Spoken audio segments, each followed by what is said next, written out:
تبدیلی کا، موبلائزیشن کا، انقلاب کا وہ پارٹی ہوتی ہے نا. لوگ خود بخود تو نہیں نکلتے، کال دینے کی تو بات نہیں ہوتی.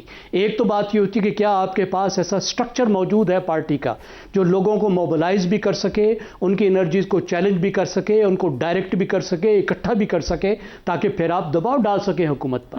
دوسری بات یہ ہوتی ہے کہ جو پارٹی کے لیڈر ہیں کیا عوام ان پر اعتماد کرتے ہیں، ان کی بات سنتے ہیں، ان کے پیچھے چلتے ہیں، ان کی کال پر آتے ہیں. اب علیمہ خان جو ہیں ان کے اٹیک سے یہ دونوں چیزیں ہرٹ ہو رہی ہیں. ایک تو لوگوں کا اس تمام لیڈرشپ پر، عمران خان کے علاوہ جتنے لیڈرشپ ہے ان پر اعتماد ختم ہو رہا ہے، کیا ہو چکا ہے. وہ یہ سمجھتے ہیں کہ تمام کے تمام یہ لوگ جو ہیں یہ ڈسکریڈٹ ہیں، یہ کمپرومائزڈ ہیں، یہ عمران خان کی رہائی نہیں چاہتے.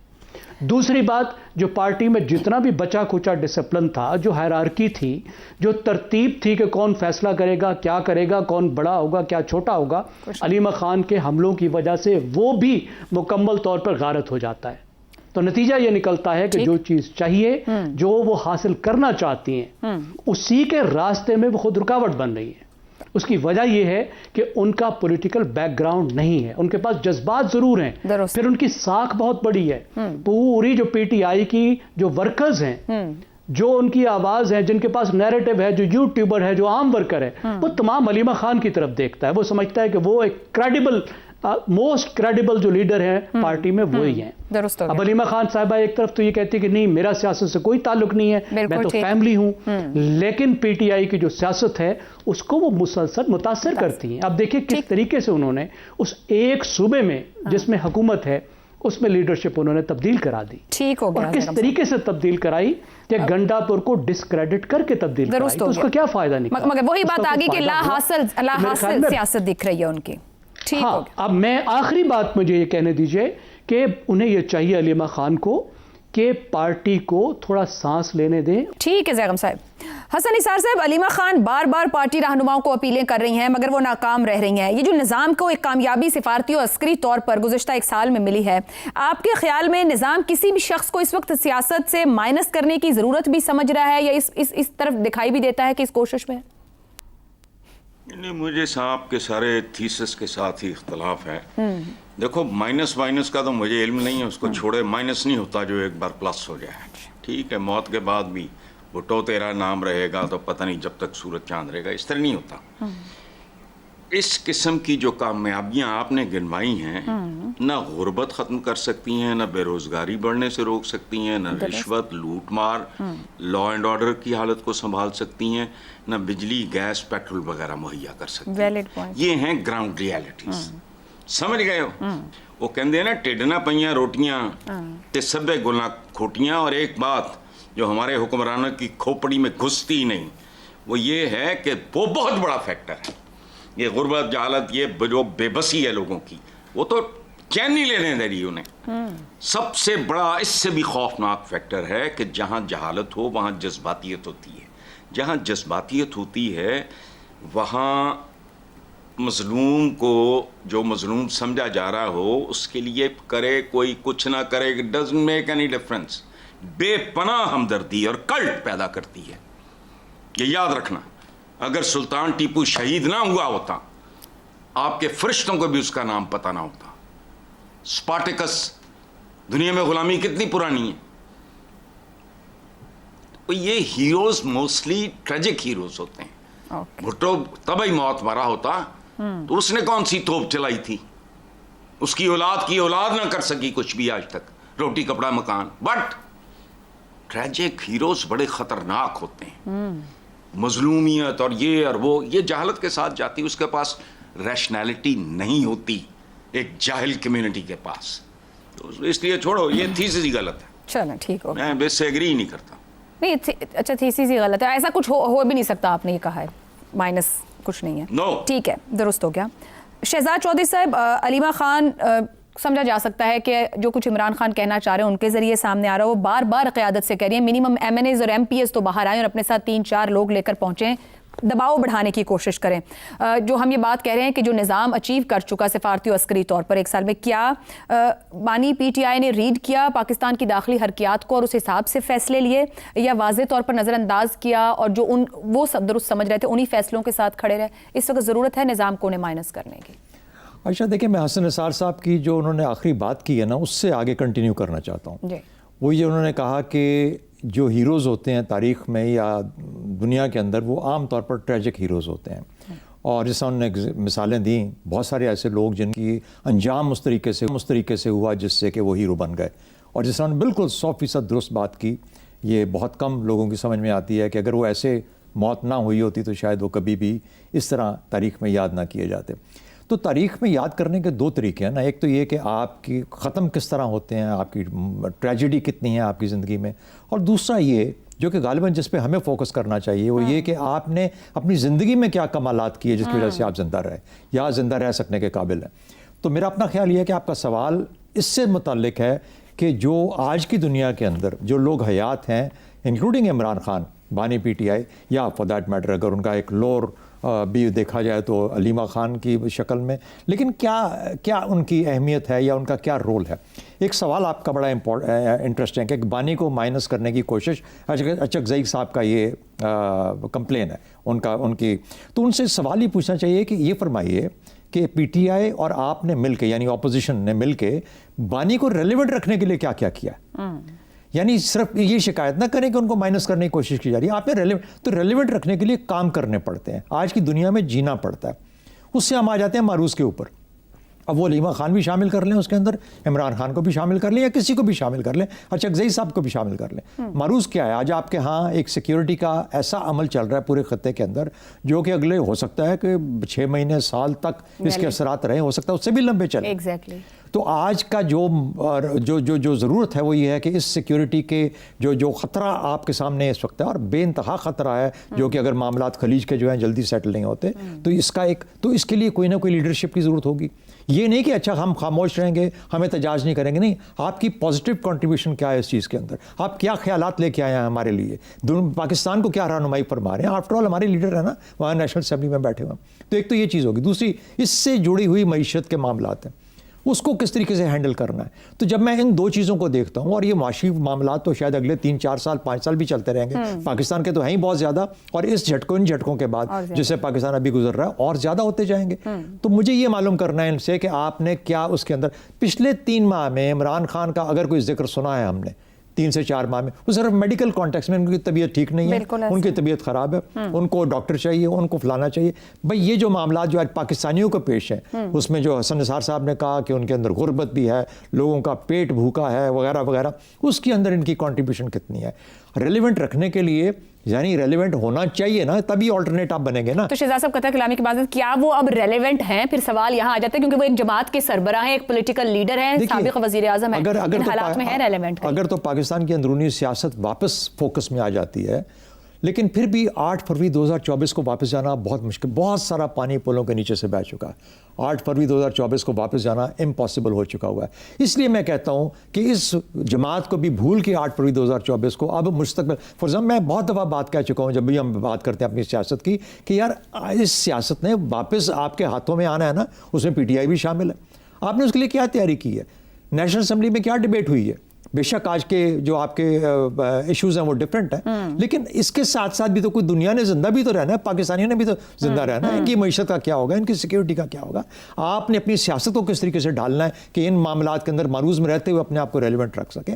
تو مجھے وہاں پہ کوئی چیز نظر نہیں آتی. تو بدقسمتی یہ ہے، دیکھیے عمران خان صاحب کا نام، اللہ کرے ان کو زندگی سلامتی صحت ہو، وہ اپنے اب مقدمات لڑیں اور واپس آئیں اور سیاست میں واپس آئیں تاکہ وہ اپنی جو چیزیں ان کو پورا کر سکیں. لیکن اگر وہ موقع نہیں ملتا تو عمران خان کو ہسٹری جس طریقے سے جج کرے گی، بہت ہی ایک عجیب سی بات ہے، لیکن یہ ہے کہ ایک اس کو پرایا بنائے گی یا ایک فینومینن بنا کے پیش کرے گی. یہ تو تاریخ یہ تاریخ بتا پائے گی کہ یہ انسان شخصیت کے طور پہ، لیڈر کے طور پہ ایک یہ اس کا رول کیسا رہا. تو یہ چیزیں ہیں جو کہ ہم آگے جا کے، لیکن ادروائز آج کی معروض کے اندر رہتے ہوئے وہ ہوگا جو کہ آج کے لوگ مل کے آگے بڑھ کے کام کریں گے. ٹھیک ہو گیا. عامر احمد خان صاحب، کیا پاکستان تحریک انصاف کو اب بھی سمجھ میں نہیں آ رہی کہ مزاحمت اور مفاہمت صرف نظریاتی طور پر نہیں بلکہ اسٹریٹجک حکمت عملی کے تابع ہوتے ہیں؟ جو ہم 1 سال کا حوالہ دے رہے ہیں اور اس کے اندر پاکستان تحریک انصاف داخلی سیاسی ماحول میں کہاں موجود ہے، نہیں موجود ہے، آپ کو لگتا ہے انہوں نے ان چیزوں کو دھیان دیا ہے؟ عائشہ ذرا سا بھی اگر دھیان دیا ہوتا تو کہیں نہ کہیں تو ہمیں کوئی فرق نظر آتا نا. جو سیاست پی ٹی آئی کی اس وقت شروع ہوئی جب عمران خان صاحب جیل گئے, اس سے لے کے اب تک کافی عرصہ گزر گیا, 3 سال ہونے کو آ رہے ہیں اب, تو اس میں کچھ تو ہمیں تبدیلی نظر آتی, کچھ تو فرق نظر آتا, بات تھوڑی سی آگے بڑھتی ہوئی نظر آتی. نہیں آئی, بالکل وہی صورتحال ہے جو پہلے کھڑی ہوئی ہے. تو ظاہر ہے کہ اس سوچ میں کوئی فرق نہیں آیا. اور اس کے اندر دیکھیں پرابلم جو میرا خیال ہے فنڈامنٹل ایک پرابلم جو پی ٹی آئی کو نہیں سمجھ آ رہی, بطور ایک پارٹی بھی نہیں سمجھ آ رہی, ان کی لیڈرشپ کو بھی نہیں سمجھ آ رہی, قطع نظر اس کے کہ آپ اس کی لیڈرشپ کس کو آپ اس کی لیڈرشپ کنسیڈر کرتے ہیں. کیا محمود خان اچکزئی صاحب جو کہ اپوزیشن لیڈر ہیں ان کو آپ ان کی بات کر رہے ہیں, یا ان کی بہنوں کی بات کر رہے ہیں, یا جو سیکنڈ ٹیئر لیڈرشپ ہے پی ٹی آئی اس کی بھی بات کر رہے ہیں. ان کو جو بنیادی ایک چیز نہیں سمجھ آ رہی وہ یہ کہ وہ عمران خان کے بغیر عمران خان کی سیاست کرنے کی کوشش کر رہے ہیں. یہ تو عمران خان کا طریقہ تھا نا کہ لڑ جھگڑ کے ہر کسی کو الٹی سیدھی باتیں کر کے ان کے نام رکھ کے اور ایک کشیدگی پیدا کر کے. مگر قطع کلامی کی مادت عامر صاحب, یہ تو بہت زیادہ کہا جاتا رہا پی ٹی آئی کے بارے میں کہ P T I is equal to Imran Khan and Imran Khan is equal to P T I. جو عمران بولیں گے وہی سب کچھ ہوگا. سو آپ یہ کہیں کہ پھر عمران کا ہی تھاٹ پروسیس آگے چل رہا ہے, وہ صرف ون وے پہ چلنا جانتا ہے, ملٹی ڈائمینشن یا پالیٹکس کی انڈرسٹینڈنگ نہیں رکھتے. دیکھیں عائشہ, یہ تو نہیں ہو سکتا نا کہ اگر آپ کی مروزی حقیقت بدل جائے تو پھر آپ اس کو ماننے کو تیار نہیں ہیں, تو اس کا مطلب ہے خوابوں کی دنیا میں رہ رہے ہیں, آپ حقیقی دنیا میں تو نہیں رہ رہے ہیں. سو اگر عمران خان, مانا پی ٹی آئی عمران خان کے بغیر کچھ نہیں ہے, لیکن اگر عمران خان صاحب خود باقاعدہ ایک باہر رہ کر جیل سے باہر ہوتے وہ اور ایک فعال قسم کا کردار ادا کر رہے ہوتے تو پھر تو بالکل ٹھیک ہے, وہ جو چاہتے وہی پی ٹی آئی کرتی, اور شاید وہ ہمیں اس کے طرف سے بہت ساری ایسی چیزیں دیکھنے کو ملتی جو اب ہمیں نہیں مل رہی ہیں. لیکن the fact of the matter is, reality on the ground is کہ اب وہ نہیں ہیں. تو اب ان کی پارٹی جو ہے اس کو کیا کرنا ہے, اس کو اپنی سیاست کو کیسے آگے بڑھانا ہے, اس کا ان کے پاس کوئی جواب نہیں ہے سوال کا, ان کے پاس کوئی حل نہیں ہے. وہ وہی باتیں, علیمہ خانم وہی باتیں کر رہی ہیں جو عمران خان کرتے ہوتے تھے کہ اس سے بھڑ جاؤ, اس سے لڑ جاؤ. آپ کو یاد ہوگا کہ عمران خان وزیر اعظم بننے کے بعد بھی انہوں نے اپنی ساری پولیٹیکل عامر صاحب, یہ تو آپ نے پھر عمران خان کی پالیٹکس کو ہی چیلنج کر دیا نا مکمل طور پر. اگر پارٹی کے پاس جواب ہی نہیں تو اس کا مطلب کوئی پارٹی نہیں ہے, کوئی ٹریننگ ہی نہیں ہے, سیاست کس طرح ہونی ہے اس کا بھی اندازہ نہیں ہے. دیکھیں یہی تو فرق ہوتا ہے نا. کیوں کہتے ہیں عمران خان کی پارٹی کو, تحریک انصاف کو ایک کلٹ کیوں کہا جاتا ہے؟ وہ اسی لیے کہا جاتا ہے نا کہ اگر ایک شخص اس کے اندر سے علیحدہ ہو جائے, اور یہ پاکستان میں ہم نے پہلے بھی دیکھا ہے, ہم نے کراچی میں اس چیز ہوتے ہوئے دیکھی ہے کہ ایک شخص اگر سین سے ہٹ جائے تو پیچھے پارٹی کے پاس نہ کوئی سیاست رہتی ہے اور نہ ہی کوئی حکمت عملی رہتی ہے. اور ایگزیکٹلی وہی چیز ہے جو اس وقت ہمیں یہاں پر نظر آ رہی ہے. پارٹی پارلیمنٹ میں ہے نا جی, if I'm not mistaken, میں نے تو کبھی نہیں دیکھا ان کو پارلیمنٹ میں کوئی کام کرتے ہوئے. مجھے کبھی نہیں ان کو نظر آئی پی ٹی آئی جو ہے وہ پارلیمنٹ میں کسی بحث کے اندر الجھی ہو. مجھے آج تک نہیں کریڈیبلی وہ کوئی ایسا مسئلہ اٹھاتے ہوئے کسی پبلک فورم کے اوپر نظر آئی جو کہ عوام کے دلوں کے بہت قریب ہو, جس سے عوام کی مشکل میں کوئی آسانی ہو سکے, جس سے وہ حکومت پہ کسی بھی قسم کا دباؤ بنا سکتی ہو.